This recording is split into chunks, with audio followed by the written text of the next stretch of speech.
Hi friends, welcome to our channel my A to Z experience. మనం ఈమెయిల్స్లో కానీ లేకపోతే ఏదైనా యాప్లో లాగిన్ అయ్యి పాస్వర్డ్స్ పెట్టుకొని మర్చిపోతూ ఉంటాం కదండి. అలాంటివి మనకి ఎక్కడ దొరుకుతాయో చూపిస్తాను రండి. మన మైండ్లో సేవ్ అవ్వవు, కానీ మన గూగుల్ తల్లి ఉంది కదా. అందుకని క్రోమ్ ఓపెన్ చేసి అక్కడ 3 డాట్స్ పైన టచ్ చేసిన తర్వాత సెట్టింగ్స్ ఓపెన్ చేయాలి. సెట్టింగ్స్ ఓపెన్ చేసిన తర్వాత మనకి సేఫ్టీ చెక్ అని కనిపిస్తుంది కదండి. ఆ సేఫ్టీ చెక్లోకి వెళ్ళండి.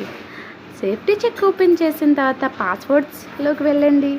అక్కడ వెళ్ళిన తర్వాత మనకు ఆల్రెడీ చూపిస్తున్నాయి కదండి. నాకైతే ఏజియోలో నేను లాగిన్ అయిన ఈమెయిల్ అండ్ పాస్వర్డ్ చూపిస్తున్నాయి. మీకు కూడా అలానే చూపిస్తాయి. ఏమైనా పాస్వర్డ్స్ మర్చిపోయి ఉంటే అవి ఇప్పుడు మీకు యూజ్ అవుతాయి అనిపిస్తే ఈ వీడియో మీకు చాలా యూస్ఫుల్ అని అనుకుంటున్నాను. Second trip in chrome. మనం క్రోమ్ ఓపెన్ చేసి చాలానే చూస్తుంటాం, కానీ మళ్ళీ అదే ట్యాబ్ ఓపెన్ చేసి వెళ్ళాలంటే చాలా ట్యాబ్స్ అన్నీ ఓపెన్ చేసి వెతుక్కోవాల్సి వస్తుంది. ఇప్పుడు అంత అవసరం లేదు.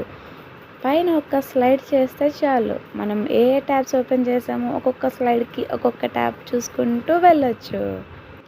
ఈ టిప్ మీ మొబైల్లో వర్కౌట్ అవ్వకపోతే రావట్లేదని టెన్షన్ పడొద్దు. ఒక్కసారి క్రోమ్ని అప్డేట్ చేసి ట్రై చేయండి. ఇప్పుడు మన థర్డ్ టిప్ ఏంటో చూద్దాం. సెట్టింగ్స్ ఓపెన్ చేసుకొని గూగుల్లోకి వెళ్ళాలి. గూగుల్లోకి వెళ్ళిన తర్వాత లాస్ట్లో మనకు ఒక ఆప్షన్ కనిపిస్తుంది, సెట్టింగ్స్ ఫర్ గూగుల్ యాప్స్ అని. దాన్ని ఓపెన్ చేసిన తర్వాత కనెక్టెడ్ యాప్స్లోకి వెళ్ళండి. ఇప్పుడు మనం ఏ యాప్స్లో లాగిన్ అయ్యామో చూపిస్తుంది. అన్ఇన్స్టాల్ చేసినవి అయి ఉండొచ్చు, ప్రజెంట్ యూస్ చేస్తున్నవి అయి ఉండొచ్చు. కానీ మనం అన్ఇన్స్టాల్ చేసిన యాప్స్కి మళ్ళీ లాగౌట్ అవ్వడానికి మనకి ఛాన్స్ ఉండదు కదండి.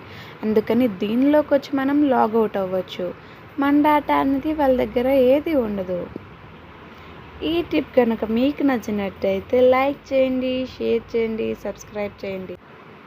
నేను ఒకసారి మీకు అన్ఇన్స్టాల్ చేసిన యాప్స్లో డిలీట్ చేసి చూపిస్తున్నాను చూడండి. నా డేటా ఇంకా దానిలో ఉండదు. మనం ఇంకోసారి ఆ యాప్ని యూజ్ చేయాలనుకున్న ఇన్స్టాల్ చేసి ఫ్రెష్గా లాగిన్ అయ్యి ట్రై చేయొచ్చు.